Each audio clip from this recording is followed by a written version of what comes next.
Today is the day everybody is waiting for. The Xbox Series X and S are officially out worldwide, and we have some information that Microsoft is still looking to buy more studios. Let's talk about it, shall we?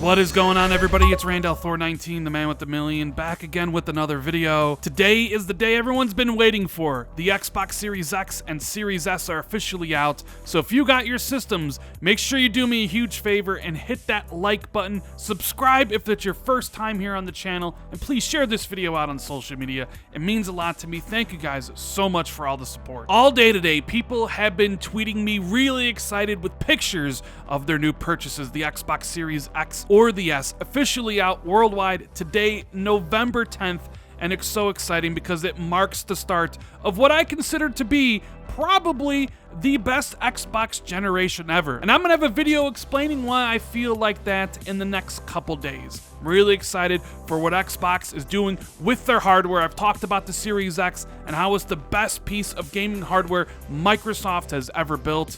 And we know about the 23 new studios that Microsoft has purchased in the past couple years. So if you got an Xbox Series X or S today, make sure you tag me in a tweet because I would love to see it. And I'm sorry for anybody who pre-ordered on Amazon thinking that they would deliver their systems today. I know some people personally, as well as a lot of people online, that were really disappointed when Amazon sent them emails saying, hey, your Series X will be delivered by December 31st, anytime in between today and the end of the year. That is pretty bull. And if honestly, I didn't get an Xbox Series X early from Microsoft, I'm not sure I've been able to get the system today because my Amazon order never updated. I did have an order from Microsoft Store, but just like the Amazon one, that one never updated. So I did have to cancel both of those. I am very fortunate that Microsoft sent me the system early, and I feel for all you guys who pre-ordered the Series X on Amazon, only to be told you won't be getting it on launch day, you might be getting it by the end of the year. I think that is absolutely bull. So in this video, we're going to be talking about the report that confirms that Xbox isn't done looking for studios. In fact, they're talking to a lot of studios currently. Now, we mentioned before that Microsoft might have had conversations with Bungie, that Microsoft was interested in WB Games, IO Interactive, and a whole bunch of independent studios. I've always said Microsoft always has these conversations ongoing. And we know that Microsoft bought Obsidian and Playground Games and Ninja Theory, as well as their recent blockbuster purchase of Bethesda. But Microsoft has always had its eye on Japan, and they've wanted to add a Japanese studio to Xbox Game Studios, even though technically they do already own a Japanese studio, Tango Gameworks, which they got in the deal with Bethesda. The topic of the Japanese market comes up quite a bit, and people have asked me repeatedly, should Microsoft give up on the Japanese market? The original Xbox did nothing there, the Xbox 360 did better, but it didn't blow anybody's doors off, and the Xbox One was a complete failure there. So I've always said, you know what, cut your losses. You don't really need the Japanese market to do what you need to do to be successful in the US, the UK, and the European markets. But with the diversity of studios that Microsoft has now, and Project xCloud, which may actually entice Japanese gamers who are more of a mobile nation now than a console nation, maybe I was wrong in my assessment that Microsoft should stop pursuing Japanese support. Phil Spencer and his team at Xbox have done everything in their power, taking yearly trips over to Japan to try to court as many Japanese developers to bring their games and franchises over to the Xbox ecosystem. Yakuza Like a Dragon is a launch title for the Xbox Series X and S, and this was a franchise up until recently that wasn't on Xbox, until they put Yakuza 0 and Yakuza Kiwami 1 and 2 on Xbox Game Pass. The Kingdom Hearts games never came to Xbox. Well, now Kingdom Hearts 1 and 2 as well as 3 are on Xbox. Same thing with the Final Fantasy games, 7, 8, 9, 10, they're all on Xbox. 13 and 15, although Square did take the money and is making Final Fantasy 16 a timed exclusive. And then you have Dragon Quest, a franchise that has never been on Xbox once. Well, Dragon Quest XI is launching in Game Pass day one. So Microsoft and Phil Spencer have done their absolute best to get Japanese support, but they want to go one step further.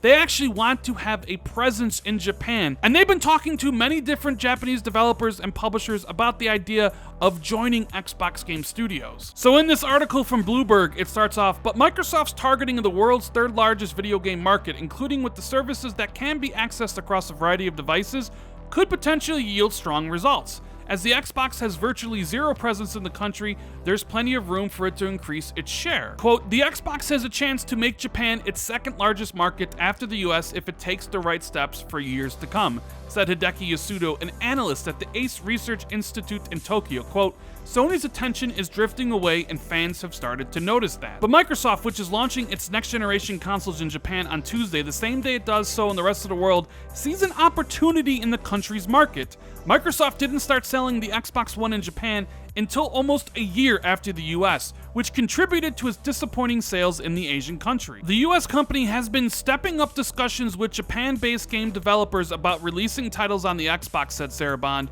who oversees relations with game creators across the Microsoft gaming ecosystem. Koei Tecmo Games is one of those firms. Hisashi Kunama, which I apologize if I said his name wrong, president of the Japanese publisher, said he's willing to consider releasing more games for the Xbox if the US company shows continued interest in Japan. On top of that, there's evidence Microsoft is seeking to make acquisitions in the country, though it hasn't yet landed a deal with a big name there. Several Japan-based game developers, from small to big, said it had approached them about buying their businesses.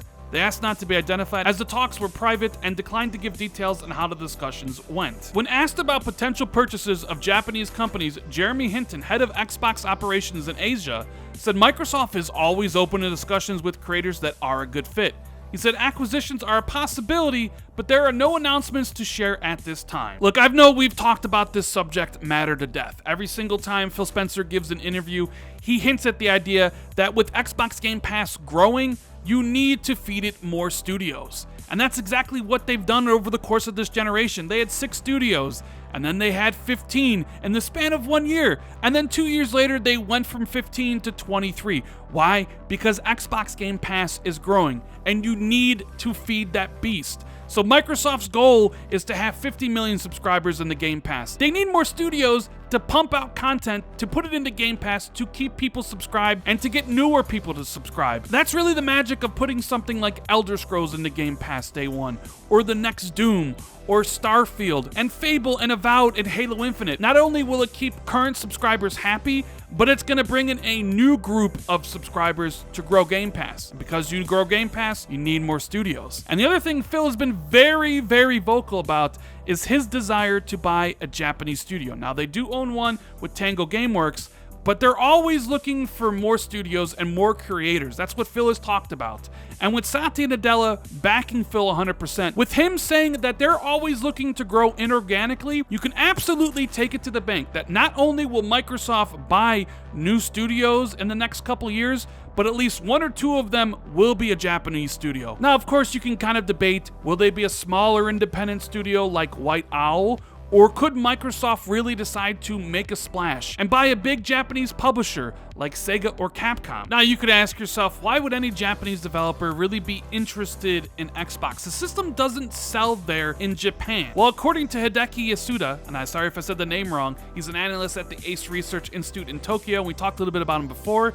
He says the smaller Xbox Series S console could also be a more popular choice in Japanese homes where living space is at a premium. With Xbox Game Pass and the xCloud game streaming service offering value for money in a country where mobile gaming is big business, Microsoft's gaming ecosystem could also be capable of drawing in a new audience. And like we mentioned before, Microsoft has approached several Japanese-based game developers about the possibility of purchasing their businesses, and Koei Tecmo Games president has revealed that Microsoft had approached a publisher to form a partnership, something that the company would be open to if Microsoft continued to show interest in Japan. You see, Japanese culture has kind of changed when it comes to home consoles. PlayStation used to be the king there, but now it's Nintendo, and even though Nintendo is #1, mobile gaming is big business in Japan. And that's where xCloud and Xbox Game Pass really come into focus and could be something that Microsoft uses to really kind of make strides with the Japanese audience. But like the president of Koei Tecmo says, they want Microsoft to continue to show interest in Japan before they would consider forming a partnership. So there's a lot of smaller developers, bigger developers in Japan that see how the Japanese game market is changing, and they look at Microsoft, who is clearly throwing around money because they know they need developers to appeal to gamers in the United States and Europe, but also especially in Japan. And if you're trying to make inroads in Japan, you're going to need content that is tailored to a Japanese audience. And that's where forming partnerships like with Koei Tecmo or perhaps Sega or Capcom would really benefit. And if you buy a couple smaller or mid-tier Japanese developers, you would make games that audience would really gravitate to, and Game Pass and xCloud could blow up there in Japan because of that. So who would you like to see Microsoft acquire or form a partnership with in Japan? Capcom, Sega, or some other developer? Let me know what you want in the comments below. And as always, if you enjoyed this video, make sure you hit that like and subscribe button. Share this video out on social media or tell a friend about the channel. Hit that notification bell if you always want to be notified immediately whenever I drop a video like this. And if you want to take your support for the channel even further, you can hit that join button where you will get access to channel badges and emotes for the Xbox 2 podcast we do every single Friday with Jez Corden from Windows Central. Thank you guys so much for watching. I truly appreciate it, and I'll see everybody in the next video. Later, guys.